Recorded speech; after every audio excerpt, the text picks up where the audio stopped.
नमस्कार, सरल टॉक में आप सभी का स्वागत है। आपके साथ मैं हूं गिरिराज शर्मा। कल प्रधानमंत्री नरेंद्र मोदी के जन्मदिन को बेरोजगार युवाओं ने नेशनल अनएम्प्लॉयमेंट डे यानी कि राष्ट्रीय बेरोजगार दिवस के रूप में बनाया। यानी कि बीजेपी की सरकार जब से आई है, पहली बार शायद इतिहास में ऐसा हुआ हो कि युवाओं ने, जिस युवा ने सत्ता पर काबिज करवाया बीजेपी पार्टी को, उस युवा के अंदर कहीं ना कहीं गुस्सा है नीतियों को लेकर के, जिस तरीके से वर्तमान सरकार युवाओं के साथ व्यवहार कर रही है। और इसी के चलते पूरे देश में बेरोजगार युवाओं के द्वारा राष्ट्रीय बेरोजगार दिवस 17 सितंबर को बड़े ही हर्षोल्लास के साथ युवा ने सड़कों पर मनाया। जो सड़कों पर नहीं आ पाए उन्होंने सोशल मीडिया पर मनाया। लेकिन इसके बाद क्या बदलाव होने की उम्मीद है, युवाओं की क्या रणनीति है और सरकार पर इसका कितना प्रभाव पड़ा है। और मध्य प्रदेश की अगर हम बात करें तो मध्य प्रदेश में जो बेरोजगार युवाओं का आंदोलन चल रहा है उसको लेकर के आगे की क्या रणनीति होने वाली है। जिस तरीके से मध्य प्रदेश के मुख्यमंत्री शिवराज सिंह चौहान नजरअंदाज कर रहे हैं, बार बार कहकर के चले जाते हैं कि हम भर्ती निकालेंगे, लेकिन बाद में कुछ नजर नहीं आता। आज इन्हीं सब विषयों पर हम चर्चा करेंगे और इस पर चर्चा करने के लिए मेरे साथ हैं बेरोजगार युवा संघ के अध्यक्ष दिनेश चौहान जी और साथ ही साथ तपोभूमि कोचिंग के संचालक अवधेश भदौरिया जी। दोनों ही मेहमानों का बहुत बहुत स्वागत है। नमस्कार नमस्कार नमस्कार। दिनेश जी, सबसे पहले मैं आपकी तरफ आना चाहूंगा।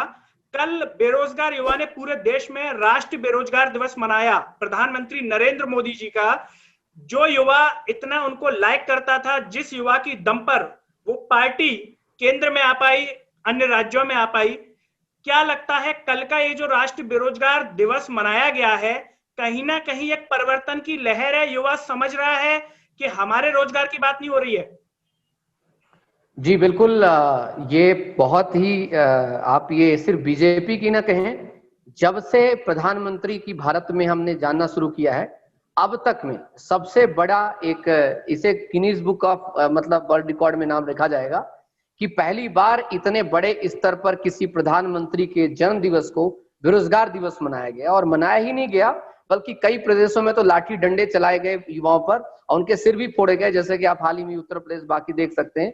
मध्य प्रदेश वगैरह में भी कई जगहों पर ठूस ठूस करके बच्चों को भरा गया। ग्वालियर में ही अभी हमारा एक आंदोलन चल रहा था, उसको भी चित्रित किया गया।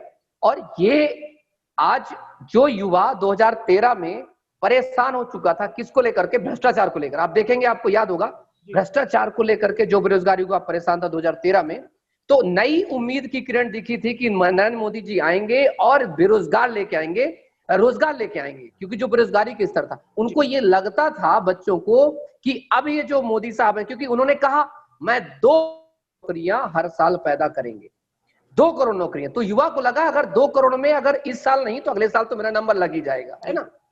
हुआ उसका उल्टा, 2 करोड़ नौकरियां मिली नहीं बल्कि इस 5 से 6 साल में 18 करोड़ नौकरियां चली गई।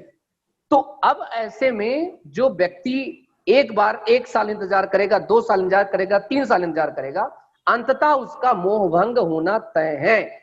इसी स्तर को लेकर के, इन्हीं चीजों को लेकर के मध्य प्रदेश में बीजेपी सरकार गई थी और कांग्रेस सरकार आई थी और फिर से वही सिस्टम शुरू हो गया है।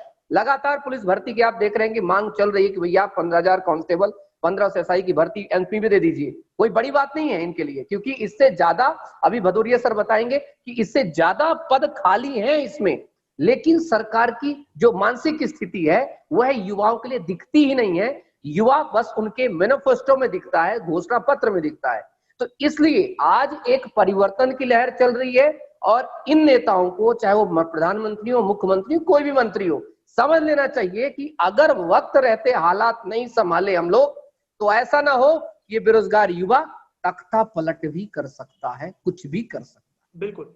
अवधेश जी, मैं आपकी तरफ आना चाहूंगा। कल जिस तरीके से राष्ट्रीय बेरोजगार दिवस मनाया गया, हमने देखा कि प्रयागराज में युवा जो है सड़कों पर आ गया। यूपी के अंदर काफी विरोध हो रहा है। मध्य प्रदेश में बेरोजगार युवा के अंदर किस तरह का स्तर आप देख रहे हैं?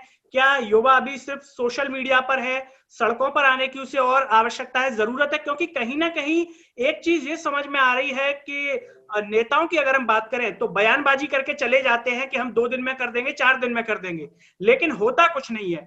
तो कितना बड़ा आंदोलन होने की अभी जरूरत है? सर, आंदोलन अगर देखा जाए, हम देखें मध्य प्रदेश की स्थिति या देश की स्थिति, नेता हर जगह बिल्कुल एक जैसे हैं। हम लोग एमपी पुलिस भर्ती दो, एमपी पुलिस भर्ती दो, ऐसा चिल्लाते रहे, चाहे वो शिवराज सिंह चौहान हो, नरोत्तम मिश्रा हो, कोई भी नेता हो, हर किसी की वॉल पर लिखते रहे, हर किसी के वीडियो पे लिखते रहे, लेकिन इन लोगों ने कोई जवाब नहीं दिया। ऐसे ही कल का अगर हम देखें, 17 तारीख को मजबूरन हमको देश के प्रधानमंत्री के जन्मदिन के दिन हमको बेरोजगारी दिवस मनाना पड़ा। प्रधानमंत्री सभी की बधाइयों को स्वीकार कर रहे हैं, सभी को धन्यवाद प्रेषित कर रहे हैं, आभार व्यक्त कर रहे हैं, लेकिन इतने करोड़ों ट्वीट्स हो जाने के बावजूद भी बच्चों के लिए 2 शब्द भी इनके मुंह से नहीं निकलते हैं और अपने आप को ये एक मजबूत प्रधानमंत्री बोलते हैं। तो वही स्थिति प्रदेश में है, वही स्थिति हमारे प्रदेश में है। आज जो मध्य प्रदेश का युवा जाग रहा था, मध्य प्रदेश का युवा भी सर डिजिटली ही सबसे पहले उसने प्रारंभ किया। कोरोना काल के माध्यम से बच्चा भी सड़कों पर नहीं उतरना चाहता था, उसने सोचा कि ये मेरी नैतिक जिम्मेदारी है कि मैं घर पे रहकर अपनी मांग को आगे बढ़ाऊं, लेकिन इन नेताओं ने सुना ही नहीं। मैं पहले भी आपको बता चुका हूं, जब नेताओं के पास 10-10 के ग्रुप में बच्चे गए तो उन नेताओं ने कहा कि जब आपके मुख्यमंत्री आए तब आप ज्यादा भीड़ को लेकर उनके सामने जाइएगा।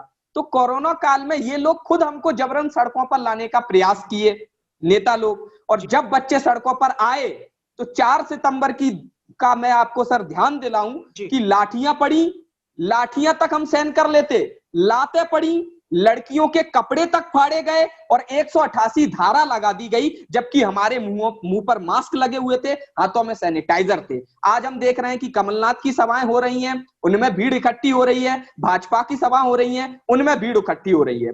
अब सर एक दिक्कत और है कि जो हमारे यहाँ का युवा जो है ना, वो थोड़ा, मुख्यमंत्री जो हमारे हैं शिवराज सिंह चौहान जी बहुत लोकप्रिय हैं, निर्विवादित रूप से ये बहुत ज्यादा लोकप्रिय है सर जी।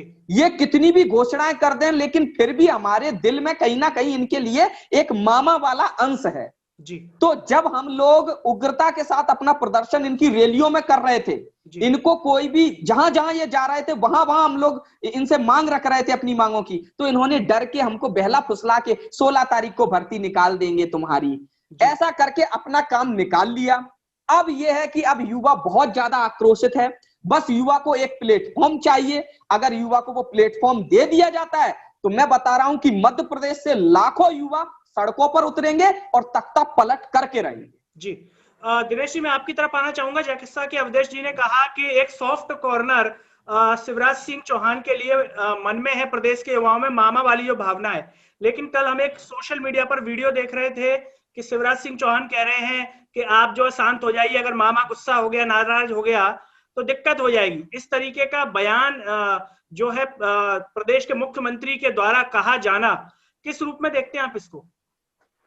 ये दिखाता है इस चीज का एक तानाशाह का, तानाशाह समझ रहे हैं कि मैं ही सर्वे सर्वा हूं, बात समझ रहे हैं? हम ब्रह्मास्त्र। उनको ये नहीं दिख रहा कि लोकतंत्र है, ये लोकतंत्र है। कुर्सी में थे, आज हो, कल होगे नहीं पता नहीं, है कि नहीं? यहाँ तो एक से बढ़ के एक लोगों का सिंहासन जा चुका है। तो उनको कहीं ना कहीं ये लग गया कि या कि तुम कांग्रेस को चुनोगे तो फिर हम बना लेंगे सरकार, ऑलरेडी बना चुके हैं, और हमें चुनोगे तो हम तो है ही है, कोई तीसरा ऑप्शन भी नहीं लोगों के पास। तो इनके अंदर एक जो निरंकुशता गई है, वो दिखाता है एक घमंड को, एक अभिमान को दिखाता है कि सुनो, चुप हो जाओ, मतलब तुम हमारी दया पर निर्भर हो, अगर हमारा मूड घूमा तो याद रखना तुम्हें कभी परमानेंट नहीं करेंगे, मूड घूमा तो तुम्हें भर्ती नहीं देंगे। बिल्कुल, ये एक किसी भी लोकतांत्रिक देश के, लोकतांत्रिक प्रदेश के मुखिया का भाषण हो ही नहीं सकता। ये अभिमान से भरा हुआ भाषण है। अब मुझे ताजुब तो तब लगा, बगल में एक केंद्रीय मंत्री हैं, वो खड़े हुए हैं और एक प्रदेश के मुख्यमंत्री ऐसी बातें कह रहे हैं। आप समझ गए होंगे मैं कौन से केंद्रीय मंत्री की बात कर रहा हूं। जी जी। तो ये एक अपने आप में ये दिखाता है, अकड़मण्यता को दिखाता, निरंकुशता को दिखाता है, जो कि संभव ही नहीं है। और तभी से हम लोगों का दिमाग बिल्कुल बौखला गया है कि भाई साहब सुनिए, आपका जितना प्रदेश है उतना हमारा है, जितना हक आपको सीएम की कुर्सी पर है उतना हमारा है, हमने बनाया है तब आप बने हो, हम नहीं चाहेंगे तो आप कुछ भी कर लो, नहीं बनोगे भैया, नहीं बनोगे बिल्कुल। वाह, बस हम युवा एक हो जाएं, नागरिकों के अंदर ये बात घुस जाए, ये निरंकुशता को समाप्त करना है, इस हिटलर शाही को समाप्त करना है। आपको बता दूं जी, हिटलर का एक कथन याद आता है मुझे कि जनता को इतना प्रताड़ित कर दो, इतना प्रताड़ित कर दो कि सांस लेने को ही विकास समझे। बिल्कुल भदौरिया सर समझ रहे हैं? बिल्कुल सर, बिल्कुल सही बोल वो यही है कि तुम कोरोना काल में सांस ले रहे हो, समझो विकास है। वो ये कहना चाह रहे हैं जी। आज पूरी स्थिति यही बन गई है जी। सर, थोड़ा सा एक ऐड करना चाहूंगा कि ये जो मामा ने अपना अहम में बोला है ना कि मामा बिगड़ गया तो समझ लेना, मैं सर एक बात बोलूंगा केवल कि मामा बिगड़ गया तो वो कंस बन जाएगा, और अगर भांजा बिगड़ गया तो वो श्री कृष्ण बन जाएगा। फिर आगे क्या होगा वो समझ में आ ही जाएगा। बिल्कुल। अवधेश जी, ये जो इनकी अकड़ है सर। जी अवधेश जी, जैसा कि अभी आपने कहा कि मामा बिगड़ गया तो कंस बन जाएगा, विधानसभा उपचुनाव आने वाले हैं, क्या लगता है कि अगर इन विधानसभा उपचुनावों में अगर बेरोजगार भांजे भांजिया खड़े हो गए सभी विधानसभा सीटों पर और अच्छे खासी सीटों पर खड़े हो गए 5-5 कैंडिडेट, तो क्या लगता है कि आने वाले समय में प्रदेश की राजनीति के साथ साथ देश में एक अच्छा संकेत हो सकता है कि अगर युवाओं को केंद्र में नहीं लिया, नीतियां बनाते समय युवाओं को केंद्र में नहीं लिया, तो युवा इसी तरीके से राजनीति में खुद आएगा। जी एक अच्छा संकेत माना जा सकता है। जी हाँ सर, आज अगर आप देखें युवा ही पूरे देश को बदलने की ताकत रखता है। अगर आप इनकम टैक्स की बात करें तो जो 30 साल से कम उम्र के युवा हैं पूरे देश का 33% इनकम टैक्स अदा करते हैं, यानी कि हम लोग हर तरीके से हर जगह आगे हैं। केवल राजनीति में इसलिए आगे नहीं आते क्योंकि राजनीति को हमारे घर वाले एक दलदल समझते हैं, और वास्तव में यहां पर इस प्रकार के लोग हैं जो राजनीति को काफी गंदा कर चुके हैं, इसलिए हम लोग राजनीति में नहीं आते। जो युवा आते भी हैं उनको बड़े नेता बहला फुसलाकर अपने चेले बना लेते हैं, अपने गुलाम बना लेते हैं। तो अगर हम लोग लड़ते हैं सर 28 सीटों पर, तो हम ये गारंटी ले रहे हैं कि हम ऐसे नहीं लड़ेंगे, हम लड़ेंगे तो 28 की 28 है, जीत के रहेंगे, जीत के ही लड़ेंगे सर। हम ऐसा नहीं करेंगे कि 5-5 कैंडिडेट लड़ें, हम एक ही कैंडिडेट लड़ेंगे और उनपे सभी बच्चे वहां पर अपना प्रचार करेंगे, पूरे 53 जिलों से जाकर प्रचार करेंगे। बिल्कुल। और हम पूरा जीत के दिखाएंगे, और ये पूरे देश को एक संदेश जाएगा कि अगर युवा राजनीति में कूदता है तो वो राजनीति को साफ भी बनाएगा और देश को आगे भी लेके जाएगा, क्योंकि युवाओं के पास एक विजन होता है। जो अनपढ़ गंवार नेता हैं जो अपने मन से कुछ भी कार्य करते रहते हैं, अपने अहम को बढ़ाने के लिए, किसी को भी किसी भी हद तक नीचा दिखाने के लिए कार्य करते हैं, उनके खिलाफ हम लोग खड़े हो सकते हैं। बिल्कुल। दिनेश जी, मैं इसी सवाल पर आपके पास आना चाहूंगा। जी जी विजय, सोशल मीडिया पर आप युवाओं को काफी जागरूक कर रहे हैं, जोड़ने का प्रयास भी कर रहे हैं, काफी अच्छा प्रयास इसे इसलिए कहा जा सकता है कि एक शिक्षक होकर के जो है आप स्टूडेंट्स की आवाज बन रहे हैं। और जिस तरीके से सोशल मीडिया पर ये मुहिम चलाई जा रही है कि अगर नोटिफिकेशन नहीं आता आचार संहिता से पहले तो हम चुनाव लड़ेंगे, किस तरीके से आप युवाओं को समझाने का प्रयास कर रहे हैं और युवाओं का जो प्रतिक्रिया है इस मुद्दे पर, चुनाव लड़ने की, पर वो किस तरह की आ रही है आपके पास? मेरे पास जो प्रतिक्रिया आ रही है, पहले मैं स्पष्ट कर देना चाहता हूं, मैं बार बार एक ही चीज बोलता हूं कि हम शिक्षक और विद्यार्थियों को नोटिफिकेशन दे दीजिए ताकि हम अपने काम में लग जाएं, अपने सिलेक्शन के कार्य में लग जाएं और आप अपने इलेक्शन के कार्य में लग जाइए, है कि नहीं? लेकिन आप अगर 4 साल से उसके पास कुछ दिए ही नहीं और फिर आचार संहिता लग गई और आपने कोई भर्ती ही नहीं दी और आपने कहा कि जब नई सरकार बनेगी तब देंगे, तो भैया 2-3 महीने युवा तो खाली नहीं बैठेगा ना। हम नहीं चाहते कि कोई युवा सुसाइड करे, दिक्कत हो। उससे बेहतर एक काम कर, पढ़ाई तो कर ही रहे हो, चलो अब तुम्हें पढ़ाते हैं कि वास्तविकता में राजनीति किसे कहते हैं। तो वास्तविकता राजनीति कम से कम गंदे लोगों को हटाने के लिए अच्छे लोगों का जाना जरूरी है। याद रखिएगा, अन्याय तब नहीं बढ़ता है, अन्याय बढ़ने की सबसे बड़ी वजह होती है कि जो अच्छा व्यक्ति है, जो समझदार व्यक्ति है, वो चुप रहता है। जब समझदार पढ़ा लिखा व्यक्ति चुप रहता है तो समझिए कि अनपढ़ गवार ढीठ घुसेगा, क्रिमिनल घुसेगा राजनीति में, और वही लोग पूरा का पूरा स्तर को चलाएंगे।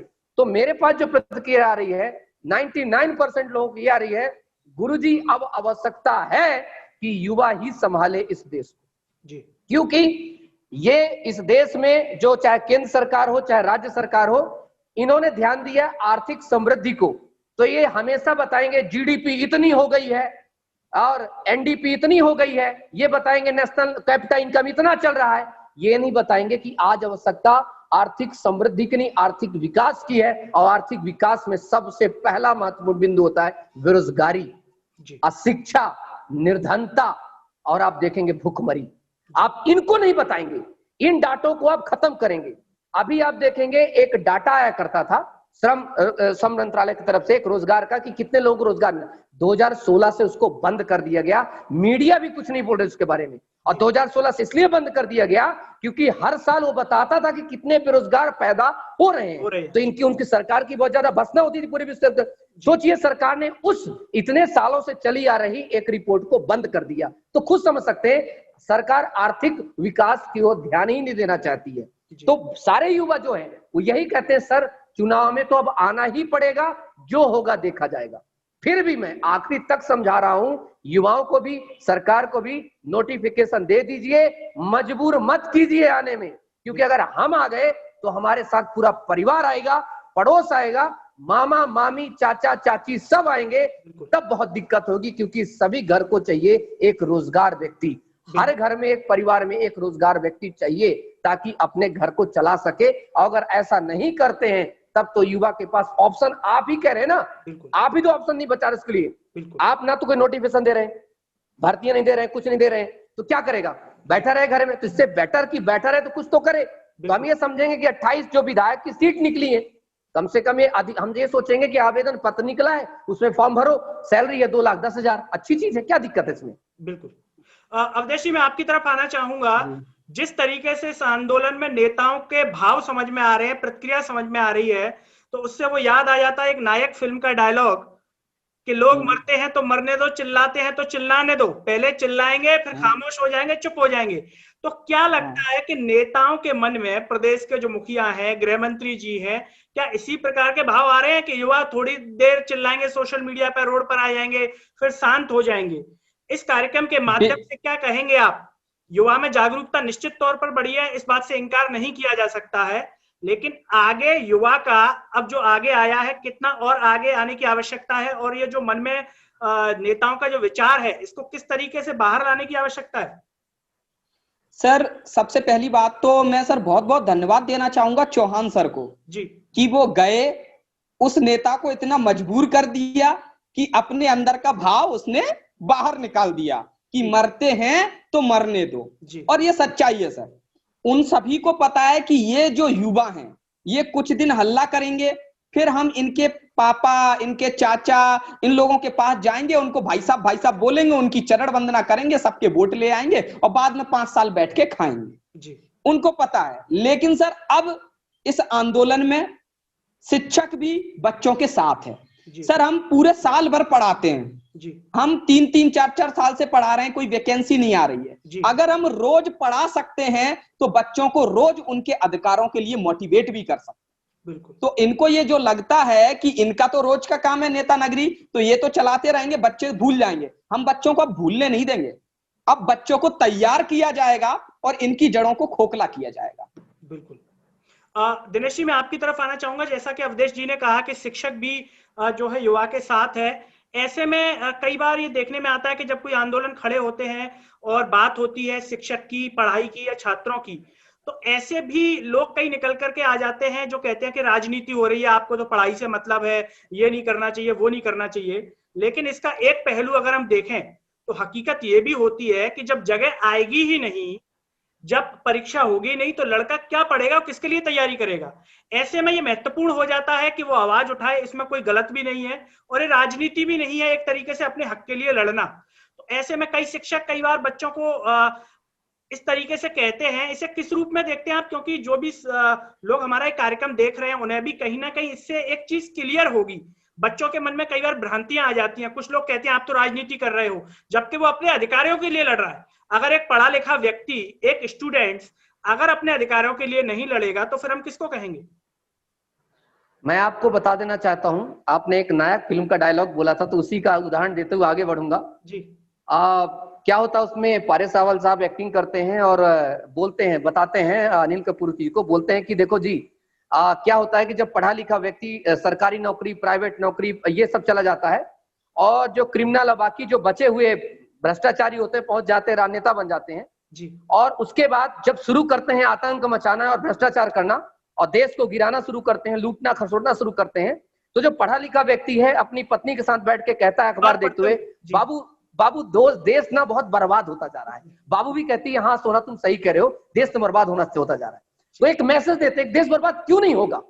जब पढ़ा लिखा व्यक्ति एमपीपीएससी की तैयारी कर रहा है, 7 साल अपनी जिंदगी खत्म कर रहा है, पढ़ा लिखा व्यक्ति एमपी पुलिस एसआई की तैयारी करते करते कांस्टेबल तैयारी करते 37 साल की उम्र निकाल रहा है, और तो क्या करेगा? बिल्कुल। उसके पास क्या होगा? और किसी कुछ का सिलेक्शन भी हो जाएगा तो जाकर के समाज में प्रेरित किया जाता है कि ये देखो एसआई बन गया। आपको इतनी मेहनत करनी है, जबकि सबको पता है कि एक एसआई को कितना दौड़ाते हैं लोग और कितना परेशान करते हैं, एक छुट्टी नहीं मिलती है। कौन?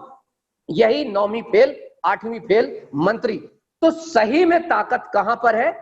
जनतंत्र में, लोकतंत्र में। लोकतंत्र बनाने वालों ने यह सोचा था कि जो पढ़े लिखे लोग होंगे वो लोग करेंगे क्या? मंत्रालय संभालेंगे, पीएचडी वाले, एमए वाले, डिग्री वाले, ये लोग मंत्रालय संभालेंगे और वो लोग देश को चलाएंगे, क्योंकि पढ़े लिखे लोगों का सम्मान समाज में ज्यादा होता है। लेकिन चूंकि क्या हुआ, पिछले 10 से 20 सालों में राजनीति को गंदा दलदल बना करके ऐसे पेश कर दिया गया, ऐसे प्रोपेगेंडा बनाया गया कि समाज में पेरेंट्स के दिमाग में घुसेड़ दिया गया कि अपने बच्चे को डॉक्टर बना लेना, सिपहिया बना लेना, सब बना लेना, राजा बनने की कभी कला मत देना। विधायक अपने बच्चे को हमेशा कहता तू विधायक ही बन, तू हमेशा राज करेगा, तू मंत्री ही बन, बाकी तेरे प्रशासन और शासन तेरे गुलामी के लिए तैयार है, तू टेंशन बिल्कुल मत ले। और हमारे यहाँ किससे कहा जाता है, बढ़िया बढ़िया पढ़ रहा, पटवारी तो बन ही जाओगे, कुछ ना कुछ तो कर लोगे। तो ये जो सोच है, ये सबसे बड़ी बात सोच है। और ये सोच बहुत सारे शिक्षकों में भी है कि अगर आप जैसे ही बात करते चुनाव की ओर जाने की, जैसे ही बात करते कि हम इनको वहां पर पछाड़ेंगे, तुरंत बहुत सारे शिक्षक ना ना ना ना ना ना ना, जबकि यही शिक्षक पढ़ाते हैं फंडामेंटल राइट, जिसमें पढ़ाते हैं राजनीतिक, आर्थिक और सामाजिक राइट। और राजनीतिक का मतलब होता है चुनाव में भाग लेना और चुनाव में वोट देना, चुनाव खुद लड़ना और स्वच्छता की ओर चलना। क्योंकि देखिए, जब यहाँ पर बैड और वर्स्ट है, बुरा और बहुत बुरा, तो आप दो में से एक ही चुनेंगे। बहुत बुरा चुनेंगे तो मारे जाएंगे, बुरा चुनेंगे तो मारे जाएंगे। तो क्यों नहीं गुड़ आता इसमें? क्योंकि गुड़ क्या समझता है अपने आप को, मैं इससे दूर हूं, सॉरी मुझे पॉलिटिक्स में इंटरेस्ट नहीं है। अरे पागल, पॉलिटिक्स में तुझे इंटरेस्ट नहीं है, लेकिन पॉलिटिक्स को तुझ में बड़ा इंटरेस्ट है। कोई भी घोषणा पत्र उठा के देख लो, बिना युवाओं के बना ही नहीं होता है। बिल्कुल है कि नहीं? गलत कहना बता दीजिए।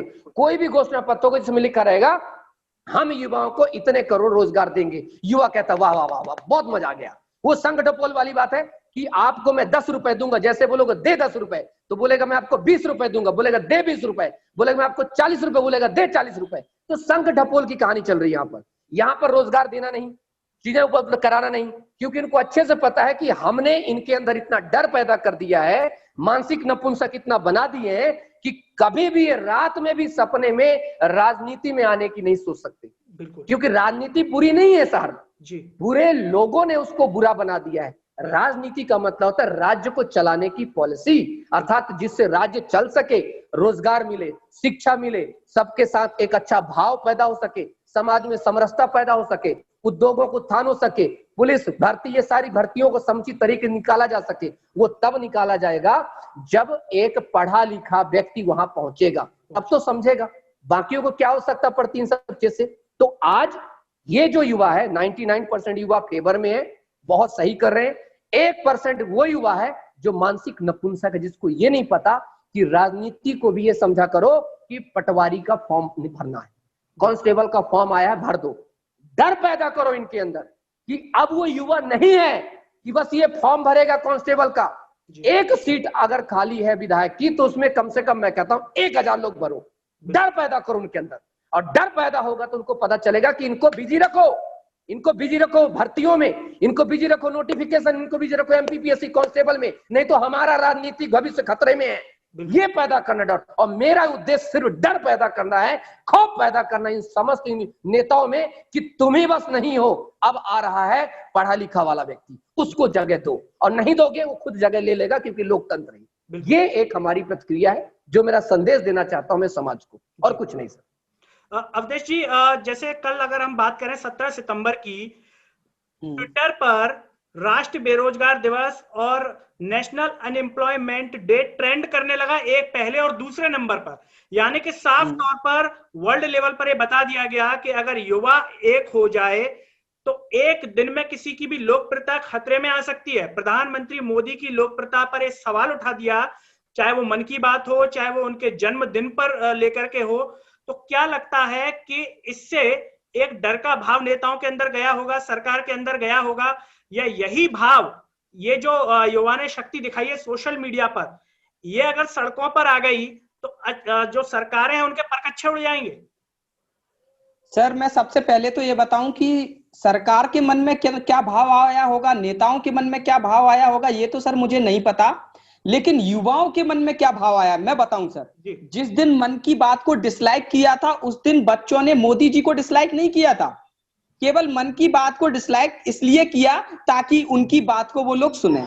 फिर जब हम लोगों ने अनएम्प्लॉयमेंट डे को ट्रेंड कराया, राष्ट्रीय बेरोजगार दिवस को बच्चों ने ट्रेंड किया, तो तब भी उनके अंदर मोदी जी के लिए कोई भी घृणा भाव नहीं था। हम वो बच्चे हैं जो अपने पिताजी से मांगते हैं कि हमको जूते दिला दो, गुस्सा हो जाते हैं, रोते हैं, वो सब बच्चे हैं। लेकिन जब पिताजी ये बोलने लगे कि ये मेरा बच्चा नहीं है, ये तो पड़ोसी का बच्चा है, तब बच्चे के अंदर थोड़ा दिल में आग लगती है। ऐसे ही कल क्या हुआ, कल तक शाम तक जब तक ट्रेंड कराया तब तक बच्चों को मोदी जी के खिलाफ कोई दुर्भावना नहीं थी, लेकिन मोदी जी ने एक भी शब्द नहीं बोला। इनके जो प्रवक्ता लोग हैं, इनके जो नेता लोग हैं, वो आके बोलने लगे। वो जब आके बोलने लगे कि ये तो कांग्रेस करा रही है, ये वो बच्चे हैं, ये वो लोग हैं जो दलाली करने में नाकामयाब रहे, वो लोग आज रोजगार का रोना रो रहे हैं। इनकी आईटी सेल ने व्यवस्थित रूप से कुछ पोस्टें शेयर की, 40-50 पोस्ट शेयर की और लोगों के बीच में भेज दी। कुछ ऐसी पोस्ट है जो नौकरी में है, वो लोग शेयर कर सकते हैं, उनके साइकोलॉजी से मतलब कनेक्ट करती हुई, कुछ व्यवसायी लोगों की साइकोलॉजी से कनेक्ट करती हुई पोस्टें इन्होंने डाल दी कि जो बच्चे हैं वो इस वजह से बेरोजगार हैं क्योंकि वो खुद से कुछ करना नहीं चाहते। मैं बस एक उदाहरण देना चाहता हूं सर कि अगर मैं कोई व्यवसाय भी खोल लेता हूं और समाज में अगर प्रॉपर पुलिसिंग व्यवस्था नहीं है, अगर प्रदेश को 2.5 लाख पुलिस का बल चाहिए और प्रदेश के पास केवल 90,000 का पुलिस फोर्स है, तो मेरे व्यवसाय में कहीं ना कहीं तो आंच आएगी। किसी ना किसी दिन कोई गुंडे आएंगे, मुझे हड़काएंगे और मैं पुलिस के पास रिपोर्ट कराने जाऊंगा, पुलिस मेरा सहयोग नहीं कर पाएगी क्योंकि चौकी पर केवल 2 व्यक्ति हैं, एक चौकी पर बैठेगा, एक कहीं पे गश्त कर रहा होगा। ये चीज लोगों को समझने की जरूरत है। सर स्टाफ नर्स की भर्ती 5 साल से नहीं आई, महिला पर्यवेक्षक की भर्ती 4 साल से नहीं आई, जनरल एडमिन डिपार्टमेंट में 12 साल से भर्ती नहीं आई, आरटीओ कांस्टेबल की भर्ती 8 साल से नहीं आई, ऐसी सैकड़ों भर्तियां जो कईयों सालों से नहीं आई। इससे क्या है, हमको समझ में ही नहीं आ रहा कि हम लोकतंत्र में जिंदा है। हमको ये लग रहा है हम तो खुद हैं राजा, हम हैं, हमको अगर बिजली चाहिए तो हम खुद से तार लेते हैं, तार को वहां पे डाल लेते हैं, काम हो जाता है। हमको नाली चाहिए, खुद से नाली खोद रहे हैं, खुद से गड्ढा खोद रहे हैं, तो हमको सरकार की जरूरत क्या है? हम 18% जीएसटी क्यों दे रहे हैं? हम 30 रुपए पर लीटर क्यों दे रहे हैं सरकार को जब तेल खरीदते हैं? तो ये सारी चीजें चल रही सर। अराजकता का माहौल हो जाता है जब सरकारी नौकरियां कम कर दी जाती हैं, और उसके पक्ष में ये लोग इस प्रकार की दलीलें दे रहे हैं जिससे बेरोजगार लड़का जो है, लड़कियां जो हैं, वो अपने आप को ठगा हुआ महसूस कर रहे हैं। उनको मानसिक प्रताड़ना दी जा रही है कि आप बेरोजगार हो क्योंकि इसकी वजह आप ही हो। तो ये जो चीजें हैं, यहां से बच्चे के मन में जो जा रहा है वो ये जा रहा है कि ये सरकारें निकम्मी हैं और हमको टॉर्चर कर रही हैं। अब नेताओं के मन में क्या है क्या नहीं है सर, वो तो सर नहीं कह सकते, वो अभी उसकी जानकारी अपन को नहीं है सर, उनके मन में क्या चल रहा है। दिनेश जी मैं आपकी तरफ लास्ट में यही कहना चाहता हूं मैं इस पे, जो सर ने कहा 2.5 लाख से ज्यादा पुलिस बल चाहिए, इनके पास अभी 90,000 कुल नीचे से लेकर ऊपर तक है, और आज वर्तमान में स्थिति को देखते हुए कम से कम इनको 20 से 25,000 कांस्टेबल और 5,000 एसआई की सख्त आवश्यकता है। हम फिर भी कम मांग रहे हैं, 15,000 कांस्टेबल हर साल, 15 ठीक है, और 37 साल उम्र मांग रहे हैं ताकि इस साल के लिए बच्चों को दो कुछ, वो बेचारे क्या दिक्कत है। तो आप इसके बाद हर साल 5,000 10,000 भर्ती कराते रहो, क्योंकि जब पुलिसिंग अच्छी होगी, व्यापार अच्छा होगा, शिक्षा अच्छी होगी, महिलाएं सुरक्षित महसूस करेंगी, हम महसूस करेंगे सुरक्षित महसूस, तब ना चीजें बढ़ेंगी। जब हम सुरक्षित ही नहीं रहेंगे तो हम क्या करेंगे? कुछ भी नहीं कर सकते। अराजकता बढ़ेगी, क्रिमिनल बढ़ेंगे और दुनिया भर की चीजें और ज्यादा शुरू हो जाएंगी। इससे बेहतर है कि पुलिसिंग व्यवस्था को सही करिए आप। इसलिए हमारी प्राथमिक मांग है, पुलिस, आपको ही पता है पुलिस एक एसेंशियल सेवा में आता है, पुलिस, डॉक्टर और ये जो मेडिकल की बाकी चीजें होती है, खाने पीने की चीजें, तो आप पुलिस व्यवस्था को सही करिए, उनको तत्काल प्रभाव से 15,000 कांस्टेबल और 1,500 एसआई 37 साल उम्र के साथ निकालिए। हम आंदोलन नहीं करेंगे, हम नहीं कर, हमने तो पता ही नहीं भैया कि हम राजनीति में जाना चाहते हैं, मजबूर कर रहे हैं। आप भर्ती दीजिए, नोटिफिकेशन दीजिए, आप अपनी राजनीति करिए, हम अपनी तैयारी करें। हम आज भी तो कह रहे हैं। भदौरिया सर, गलत करूं क्या मैं? मैं तो आज भी कह रहा हूँ, आप बच्चों को नोटिफिकेशन दीजिए, राजनीति आपको मुबारक, हमें मतलब ही नहीं है, लेकिन नहीं करोगे तो कुछ तो खाली बैठे क्या करेंगे, मरेंगे थोड़ी ना, तो मरने से बेटर है चलो राजनीति में कूद जाएंगे, क्या करेंगे। इसलिए मैं सबको समझाना चाहता हूँ जिनको लग रहा है सबका कि मरने से बेहतर है कुछ तो करो जी, क्योंकि नहीं तो मर ही जाओगे। बेरोजगारी सबसे बड़ी, बहुत बड़ी महामारी है, इससे बचना है हमें। बिल्कुल। दिनेश जी, मैं आपसे पूछना चाहूंगा, आप इस आंदोलन से जुड़े हुए हैं, इस आंदोलन में मुख्य रूप से बेरोजगार युवा शामिल है। जो लॉकडाउन का जो प्रभाव रहा, कोरोना महामारी का रहा, इसमें कई लोगों की नौकरियां गई, वो भी एक तरीके से बेरोजगार हो गया, कई लोगों की तनख्वाह घट गई, कई लोगों पर। क्या इस तरीके के लोग भी अभी इस आंदोलन से जुड़े हैं, या इस तरीके के लोग कल के आंदोलन में दिखाई दिए, या बेरोजगार युवाओं का ये जो आंदोलन है इसको देखकर के अगर ऐसे लोग भी इसमें सम्मिलित हो गए आने वाले समय में, तो ये आंदोलन एक बड़ा रूप ले सकता है? क्योंकि अभी तो ऐसे बहुत सारे लोग हैं जिनकी लॉकडाउन में नौकरियां चली गई। बिल्कुल, आपने तो लॉकडाउन की बात करें, 3000 मेरे पास ऐसे सेल्समैन है जिनको नियुक्ति पत्र रखा हुआ है जी। कई सालों से, 2-3 साल से, मतलब नियुक्ति है उनको अभी तक ज्वाइन देके 3000 तो उनकी सेना खड़ी मेरे बगल में कि सर हमारे बारे में बात करिए, हम चलते हैं। इसके अलावा शिक्षक देखिए, शिक्षक वर्ग 3 देखो, वर्ग 1 वर्ग 2 पद वृद्धि बढ़ाने के लिए खड़ा है। पुलिस बल तो पूरा खड़ा ही है, कम से कम 5 से 10 लाख युवा खड़ा है जो पुलिस भर्ती में 15,000 कांस्टेबल के लिए मांग कर रहा है, 15 से साई की मांग कर रहा है। 2.5 लाख ऐसे बच्चे बैठे मेरे पास जो कि 37 साल उम्र का इंतजार कर रहे हैं कि भैया उम्र बढ़े, क्योंकि 4 साल से भर्ती नहीं आई। और ऐसे ही करके तमाम वो लोग भी जो सर्विस प्राइवेट सेक्टर में थे, आज उनके पास नौकरी, तो चाहते हैं कि भैया सर से आप अगर कुछ कर रहे हैं तो हम इनके साथ हो जाएं। तो पूरे जो रोजगार हैं, जो जितने बेरोजगार युवा हैं, ये सब मैं हूं, अवधेश भदौरिया सर हो या गोपाल सर हो, दिनेश ठाकुर सर हो, कोई भी टीचर हो, इन सब की ओर देख रहे हैं, इन सब की ओर। अब आप बता दूं आपको, 5 से 10,000 बच्चे सेंट्रल लाइब्रेरी में जाते हैं, वहां से हमारे अजय पांडे सर हैं, वो देख रहे हैं, राम लोधी सर हैं, ये सारे के सारे लोग देख रहे हैं। साथ ही आपको बताना चाहता हूँ, बहुत सारे ऐसे विवेक दुबे जी जैसे लोग हैं जो कि करने मरने को तैयार हैं कि भैया भर्ती दिलवाओ सर, कैसे भी कुछ करके, चाहे हमारी बलि ले लें, पर बच्चों को भर्ती दें। तो आज बहुत बड़ा ग्रुप शामिल हो चुका है इसमें, बहुत बड़ा। और अगर ये मैदान में उतरता है तो इनको बहुत, मतलब नहीं कहते, इनको बहुत ज्यादा खामियाजा भुगतना पड़ेगा साहब। बिल्कुल। अवधेश जी, चलते चलते एक संक्षिप्त रूप में अगर संदेश आप देना चाहें, हमारे पास कई बच्चियों के भी कॉल आए जो तैयारी कर रही हैं, उन्होंने फोन पर हमें बताया कि सर हम इतने साल से तैयारी कर रहे हैं, जगह नहीं आ रही है, घर वालों का शादी के लिए दबाव होता है या अन्य चीजों के लिए होता है, क्योंकि कई परिवारों में होता है कि 1 या 2 साल का समय दिया जाता है तैयारी के लिए, और ये समय इस तरीके से निकल गया। ऐसे बच्चों को, चूंकि आप एक शिक्षक भी हैं, किस तरीके से आप संदेश देना चाहेंगे कि उनमें आत्मिक बल पैदा हो? जी सर, उन बच्चों को मेरा यही संदेश है कि सबसे पहले हमको अनुनय विनय करना है। अनुनय विनय हमने कर लिया, लेकिन अभी थोड़ा अनुनय विनय और लड़कियों की तरफ से होना चाहिए जी। कि लड़कियां सर आपको तो फोन कर रही हैं, लेकिन मामा जी से भी बोलें, रो के बोलें, गा के बोलें, जैसे बोल सकें बोलें, क्योंकि ये चीज जो होती है ना, उनको सुनना पड़ती है। वो वैसे तो धूर्त हैं, नेता सर धूर्त हैं, वो आपकी बात ऐसे नहीं सुनेंगे, लेकिन जब उनको लगेगा कि अब इनकी बात लोगों तक जा रही है, सबको पता चल जा रहा है कि मैं कितना बड़ा अत्याचारी हूं, तो वो कहो भर्तियां निकाल दे। बिल्कुल। तो मेरा यही कहना है कि जो भी बच्चे हैं वो पहले 4-5 दिन तक आप दम से अनुनय विनय कर लो। अगर फिर भी नहीं होता है तो फिर हम तैयारी कर देंगे जंग की। बिल्कुल, हम फिर युद्ध लड़ेंगे, वो बिल्कुल आजादी की क्रांति जैसा युद्ध होगा, क्योंकि अब इन लोगों ने बिल्कुल हमको गुलाम बना के रखा है। तो 4-5 दिन तो मैं यही कहना चाहूंगा उन सभी लोगों से कि पहले तो अपने आप को समझो कि आप योग्य हो, आप कुछ भी कर सकते हैं, आप कुछ भी काम कर सकते हैं, लेकिन फिर भी आप जनसेवा के लिए सरकारी नौकरियों में जाना चाहते हैं तो आप बहुत अच्छे व्यक्ति हैं। बिल्कुल। तो आप उनसे मांग करिए, अनुनय विनय कीजिए, फिर भी नहीं होता है तो फिर लड़ाई के लिए तैयार रहिए। जी दिनेश जी, चलते चलते बस आपकी तरफ आखिरी प्रतिक्रिया कि अगर नोटिफिकेशन नहीं आता है तो युवाओं के लिए क्या संदेश है आपका, और क्या इस तरीके का भी कोई प्रयास किया जा रहा है कि जिन विधानसभा क्षेत्रों में उपचुनाव होने हैं, अगर सरकार मांग नहीं सुनती है, नोटिफिकेशन नहीं देती है, भर्ती नहीं देती है, तो जो बेरोजगार युवा छात्र है, वो कैंडिडेट्स, जो गलत कैंडिडेट्स हैं, जिन्होंने मांग नहीं सुनी, बात नहीं रखी, उनके प्रति जनता को जागरूक भी करेंगे कि ऐसे कैंडिडेट्स को वोट न दिया जाए?